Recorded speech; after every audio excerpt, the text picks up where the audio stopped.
If you could have a drink with anyone in the theater world, who would it be? I'm Anthony Caporale, and I'm running through my list. Each week, I'll sit down with cast members, bartenders, and personalities from New York's theater district and get a behind-the-scenes look at what it's like to live, work, and play on Broadway. Come have a drink with us on Broadway Bartender. Welcome to Broadway Bartender. My name is Anthony Caporale, and we are here at New World Stages in the heart of Manhattan's Theater District, home to my show, The IMBIBLE, A Spirited History of Drinking. And this episode, we're making brunch drinks. And as usual, you will understand why when you see who our special guests are. So we're going to start with a very classic brunch drink. This is a Bellini, and I'm just going to start with about 2 ounces of peach nectar into some champagne flutes. And then I'm going to top it with Prosecco, which is sparkling Italian wine. And as you may know, a lot of people call this champagne, but it's actually sparkling wine. Champagne must be made in France, specifically the Champagne region of France. And that's one of the things that you will learn if you go see the show that we are visiting with today. It's actually the IMBIBLE's new show, our brunch show, the IMBIBLE Day Drinking, and we actually serve the drinks that we're making here in the show. And we have with us Nicole DiMattei, hello, Alex Herrera, thank you, Luke Schaefer, hello, Anthony, and Sarah Heinrichsen. This is my cast of the IMBIBLE Day Drinking. Guys, thank you so much for coming. Yeah. Cheers. Cheers. Cheers. Ooh. Oh yeah, I'll drink to that. Yeah. So not your first Bellini. Definitely not. Not my last, not my last. Yeah. So yeah, you guys actually make these drinks during the show, right in front of the audience. One of the cool things that we do in this show is we actually make the drinks while we're singing. But I want to hear your perspective on this show. I want you to tell the audience a little bit about what it was like putting up this show, and also if you kind of learned anything while you were doing the show. Before that, let's get started with who you are, your roles in the show, and then you know, what you've been doing with the company. Broadway Theater Studio is the producing company from the whole IMBIBLE series. So let's start with Sarah. So who do you play? I played Daisy. Yeah, just Daisy? No, no. I also played Dill, who's a pickle vendor, at the Columbia Green Market. Wow, which really hits close to home. I love Dill and Daisy as well. But Daisy's a travel yoga blogger, and then Dill is a pickle vendor. I guess I should leave it at that. No, right? Why does it hit close to home?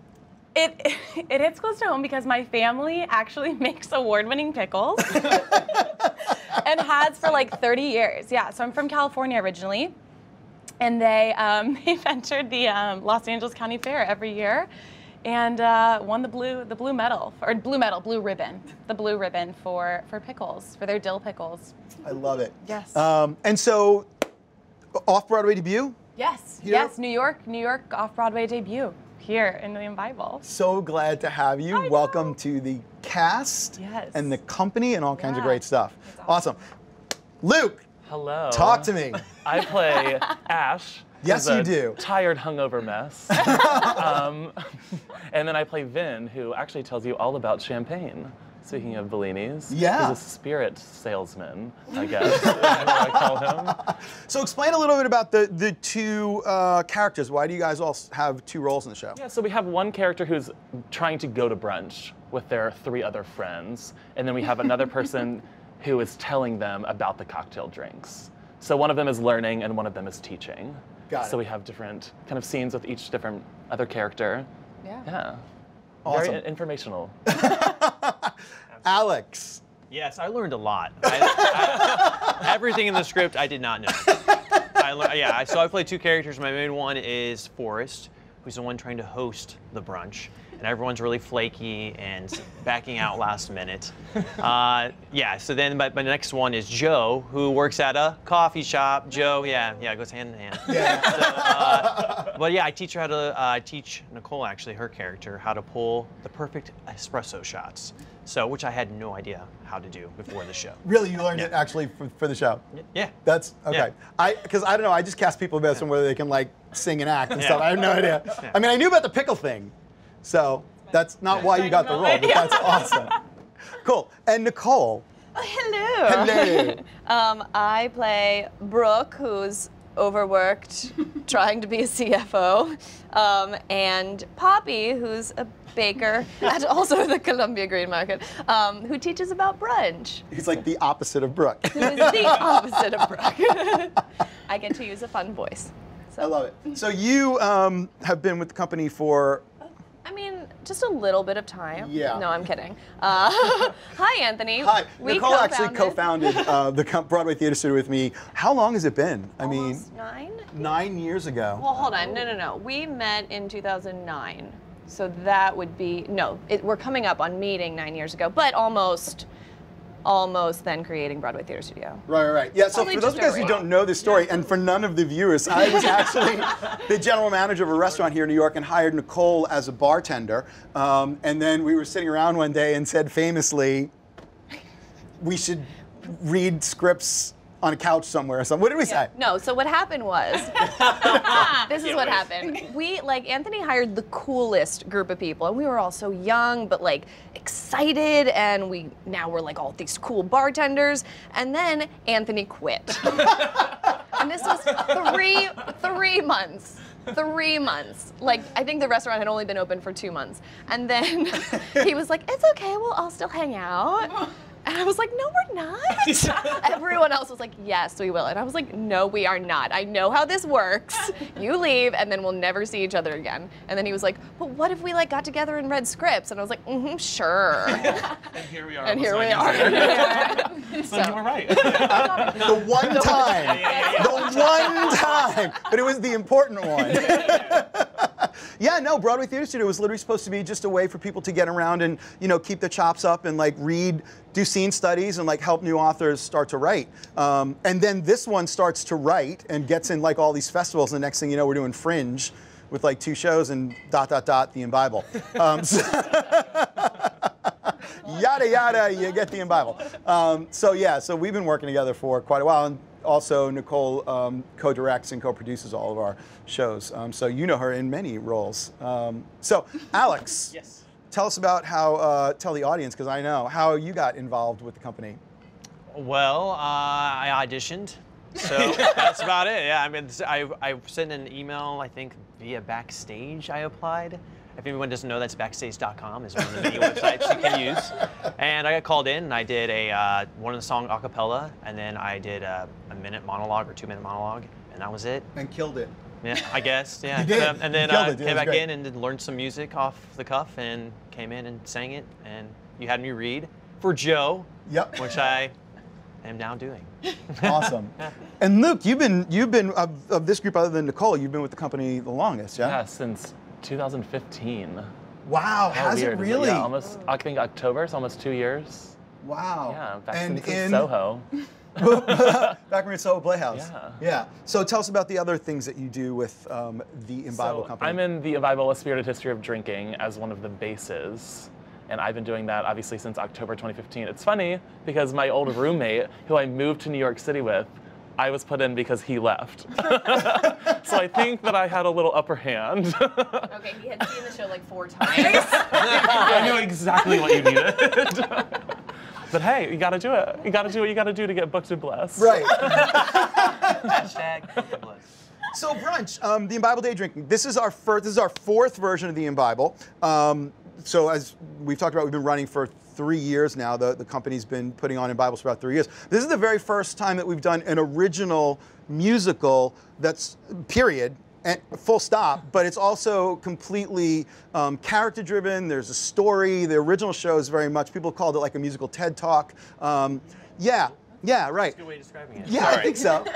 But this is very much a show to the extent that we can also be educational, which we always are. So talk a little bit about what your experience was, and don't pull any punches. I really want to know. Seriously, what was it like working on an original off-Broadway musical? First of all, whose first time was it doing that? Me, for sure. For sure. Yeah. You'd done some development work before, and then obviously we had done some development work before. So what was it like? What was your experience? It was crazy. Well, it was exciting, I think, because there's a lot of things. A lot of feelings. No, it was fun because it's sort of like you come into rehearsal and you do the scene, and then it's like, okay, that night at 3 a.m. we're getting emails like, here's the new script, and I'm like, wait, what? So it was cool and exciting. I think it was fun too to like try to have the ability to try these different characters, because it's such, I think it's more, I tell people like, come, it's an experience, even more than a show. Like you're getting, it's a brunch and there's drinks and there's characters and everybody's running around with wigs and it's a lot. So I think it was an interesting experience to get to try new things while we're also creating this musical. Right. And sort of what it's going to be, and then also learning to bartend. Yeah. Like at the end of the day. Yeah, we had a woman ask about it. She was like, "Did you guys know how to bartend before you started this?" And I said, "Absolutely not. Not even a little bit." But we had a fearless leader, thank God. So and we do ask you to do a lot of things. Good. So, Alex, to sum up, if you had to sum up what the IMBIBLE experience is to like an audience member, because clearly we get people in here who's like, I had no idea what to expect, and what do you think what is it that makes the IMBIBLE unique? How would you like kind of sum up the IMBIBLE, the day drinking experience? What are they going to get? I mean, it's unlike any other show you're ever gonna see. You're ever gonna see. Like I tell my friends, I was like, it's just a lot of fun. It's hard to describe. Because I don't want to give away what it is exactly, but I said you get to come, you get to have 3 drinks like you're having a brunch with friends, and it's music, and it's a lot of fun. But Josh, our musical director, said it was like the Magic School Bus TV show. An alcoholic magic school bus. For adults. You get on this bus, and you're on this ride, you really don't know where you're going, and all of a sudden, you're in it to win it, and you're loving every moment of it. So, I don't know. That's really cool. Awesome. Yeah. Anything, your take on it? I mean, for me, it's just fun because when we were learning it, it's a brand new script, so you have no idea what you're looking at. You're having to come up with these characters on the fly, and then also learning original music, but then it's kind of written for you. It's like, when you were writing it, it's kind of like, okay, what he did was funny, let me go with that. So it's really based around us as people and our character choices, which is why I love doing original things, because you can really put yourself in it. Absolutely. But that music is the hardest things I feel like I've ever gosh. had to learn in my life. So the thing about music, and unlike most original musicals, is that it's all a cappella, which is what we do at the IMBIBLE. But Josh had a lot of fun with this one. Our composer and I mean, he's a genius. arranger. He's a genius, yes. Yeah, but definitely was like, oh my gosh, I get to create a new musical? Here we go. So having to be the instruments behind the soloists, as well as sometimes you're the soloist, and then that's in the same bar. that one. Sometimes, yeah. It's That's beautiful. crazy. Yeah. It's so fun. Also, only one other show this season was a cappella. So it's something brand new that no one's really seeing in the theater community right now. Right. So to be a part of that is really exciting, something brand new. That's awesome. So, most difficult thing about doing a new original musical, do you think? Either as a producer or as an actor? We didn't say music. Music wasn't that. It was the music. It was just I mean, fun. in this one, I honestly think it was the music. We've produced a lot of shows now. I think this one was probably the smoothest. Don't tell them that. 'Cause they're like, whoa. Wow, what have these people been doing before? No, really, actually, I think it absolutely was. We had all the props and costumes 2.5 weeks ahead of time. That never happened. And even not original musicals, that doesn't happen. So to be able to put your hands on that kind of stuff, and then being able to know all the bartending aspects of the show 2 weeks ahead of time, I think that was really helpful. Yeah, I found it helpful. I think it's a testament to you guys that we were able to put this thing up so quickly. I mean, there was a lot of people when we told them what the time frame was, they were like, really? Good luck. Yeah. But you guys killed it, and it's just really exciting to watch it come to life. In terms of like creating the roles, like being able to create, you're nodding because I know you have some things that I know you got. Talk to me. I mean, that was my favorite part, I think. I mean, some parts, it's so different because when you get a script that sometimes ahead of time most of the time. And for me personally, I like to do my homework. I get it done. I come in and do my job and see if the director wants to give me directions. It's very straightforward. But this, everything's free game. So you can do whatever you want, try new things. Sometimes we're a little frustrating because you're like, oh, I think it's this. No, it's not that. That didn't work. But it's actually really fun because you get to, like you said, you get to put yourself into it, but then you also don't. You get to escape and do whatever you want, which I love. So I think out of any show I've ever had to do or got to do. This is the most creative, I feel like, in a way, outlet that you normally don't get to do. So as an artist and a performer and actor, it's very fulfilling, and the process, I feel like, was very fulfilling. Yeah. That's excellent. That's one of the reasons why I love doing original works, is because it's not imitative, and if it's really good, it's not even derivative, right?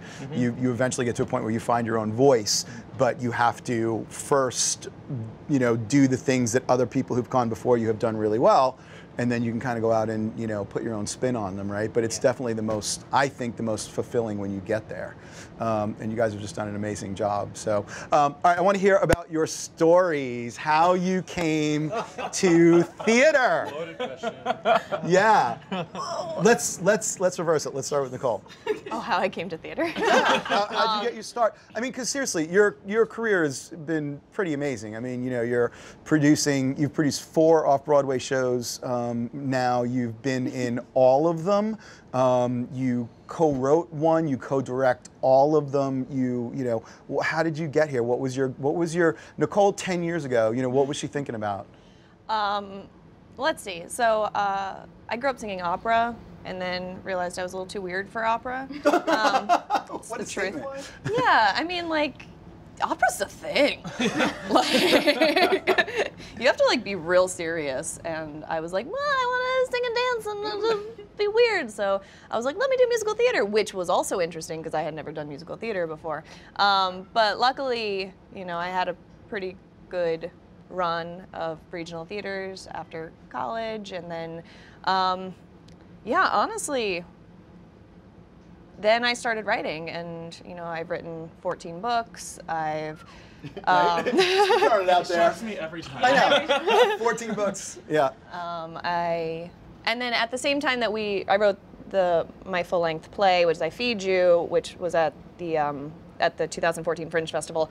Also, IMBIBLE was at the 2014 Fringe Festival, and that exact same month, 3 days after we opened both shows, I was writing for a sketch comedy group at Caroline's on Broadway. So that was crazy. It was a crazy summer. Yeah, and then I got really into writing. I wrote a pilot, which was produced last year and is finally almost finished. It's called Avenues. It's essentially like Wizard of Oz meets This Is Us, family. Good log line. Yeah, right. Thanks. Family. What happens, so it's about grieving, so essentially how 5 friends deal with the possible upcoming death of their friend, and 3 magical beings come and let them spend a few more days with her. So they're I don't want to give any of it away, but I love the whole central conceit, why it's called Avenues. Can you talk about that? Yeah, absolutely. So the friends all start, the hospital is on, actually, it might be the opposite. Oh, the hospital technically is on First Avenue, which is where the hospital is, the New York Presbyterian Hospital. And then they're walking across town to her funeral. So, and then, yeah, every time it's it's weird and really hard to explain, but right. But every time they get to a different avenue, the episode changes. Right. So it takes an Isn't it entire great? episode. That is a lovely concept. I love Yeah. that. It's been a while since I pitched that. Sorry. Yeah, that's really cool. And the Uptown 2 Express, similar thing. It was the subway. So that's where it started. I wrote a short play. That was my first. Was essentially someone's life traveling from Chamber Street, which was birth, to 96th Street, which was her death. And just 14th was 2 14-year-olds, and 34th was a newly married couple, 42nd was a couple possibly facing divorce, 72nd was yeah, you get it. Just beautiful. Beautiful. Clever. Yeah, Very clever. and just well executed. Yeah, it was. That was great. Yeah. But it was kind of the basis for Avenues. I also run another pilot, but that's about clones. Did you finish that one? The pilot is done. Oh, good. We're working on treatment stuff now. Awesome. So busy career. Busy, yeah. Awesome. And then on the side, she produces IMBIBLE. Alex, tell me how you got to here. Well, I won't bore everyone with the whole story, but I grew up with music. My grandmother had perfect pitch. She was a tapper. My brother's a professional jazz musician. Sister sings. I was just surrounded by music my entire life. So actually, it was kind of the same realm. I actually started out singing first, and did all state choir and all that stuff, and symphonic band, and played trumpet, and actually performed at essentially Ellington here in New York City, went in Marcellus. When I used to play, when I used to play, our band did, not just me, I'm not that good. But then I kind of wanted to get into music in some realm. And I did really well in high school with musicals. I was always cast as like the lead, and I had some award recognitions, statewide and nationally. But then I went and decided, well, I'm either going to do a voice major or I'm going to be a theater major. I don't know what I want to do, but I'm going to do one of the two. I ended up getting a full ride to a college. I'm not gonna say it. Oh my God. It's actually an all-women's college. Yeah, right. It's all women's college, but they accepted guys for either theater or dance program. Not an all-women's. Yeah, no. They're not, but it is. There's only like 20 of us there. And so all-women's college yeah. and a guy. So my mom was like, if you don't like it after the first 6 months or a year, you didn't lose any money. Right. I fell in love immediately, so it was great. And then I was in 2010 to date myself, and then since then, I've been lucky enough to work consistently. So I've done a couple national tours. I worked for Disney Cruise Line, doing their shows there for, I guess, 2 contracts. Did a lot of regional work. Yeah, and now I just got back. Goodness gracious, March is when I got back, and then I auditioned, I think 2 weeks afterwards, and I've been here now. Yeah. Awesome. Yeah. Well, we got you for a little while. Yeah, that's right. Awesome. Luke, talk to me, man.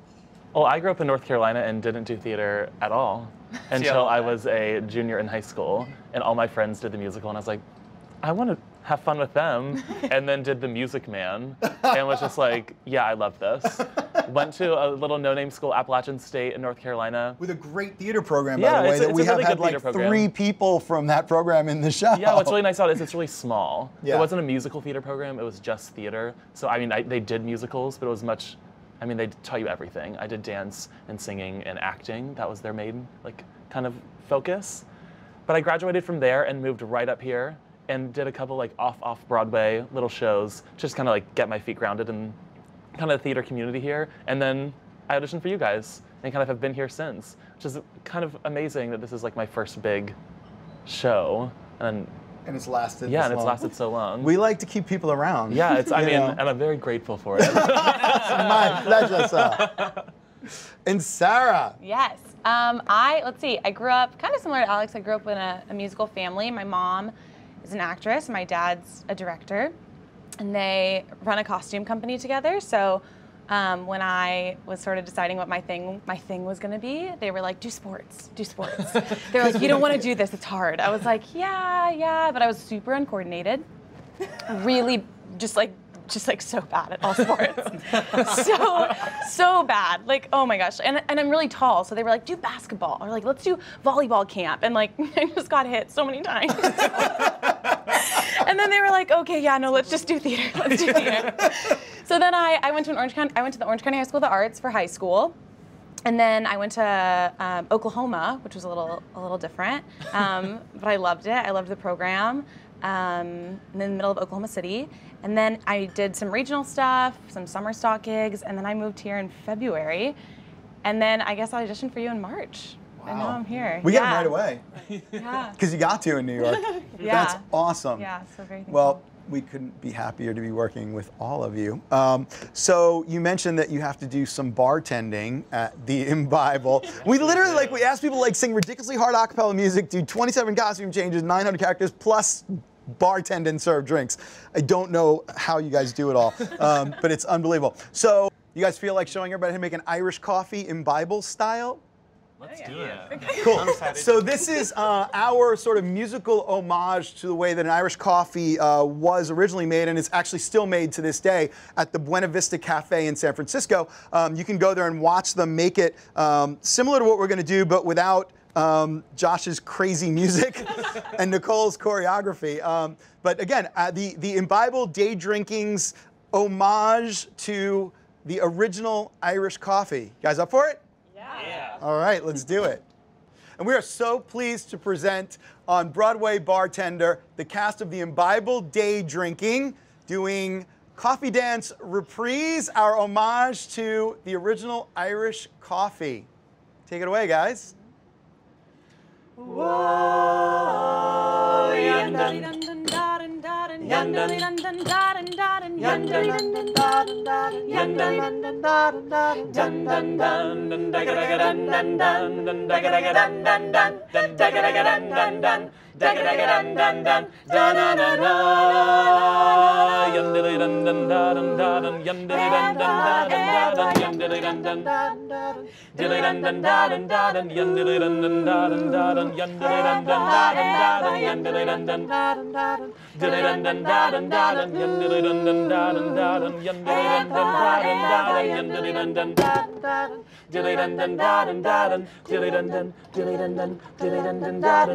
Latte, coffee for every double. Coffee for every gotta get a coffee for every gotta coffee for everyone. Gotta get that grande latte. Gotta make that macchiato. Give me lots of cream and sugar too. Just want that love that's little cream. Make it snappy. Gotta get that cup of coffee. I'll take it black. Nicely done, guys. Nicole DiMattei, Alex Herrera, Luke Schaefer, Sarah Heinrichsen of the off-Broadway musical comedy The IMBIBLE Day Drinking right here on Broadway Bartender. Folks, thank you guys so much for coming. This was awesome. Viewers, you can check us out on imbible.nyc and also broadwaybartender.com. Links, recipes, all kinds of cool stuff. Folks, drink well. Drink responsibly. Cheers. Cheers. I'll drink to that again.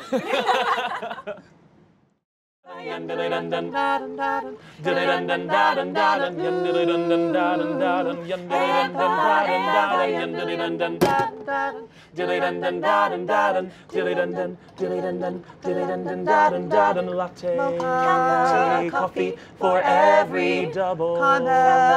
Coffee for every gotta get a coffee for every gotta coffee for everyone.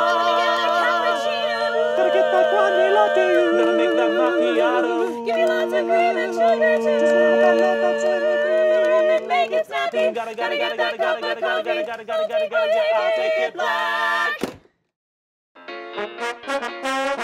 This week we are talking to the cast of Puffs, or 7 increasingly eventful years at a certain school of magic and magic. When it was in its sort of infancy and you didn't really know what you had, was there a sense of nervousness because you're dealing with such treasured source material? I mean, I think we were all just having fun at first. Like, there was no like, oh, I need this to work, or I'm not gonna eat this week, you know?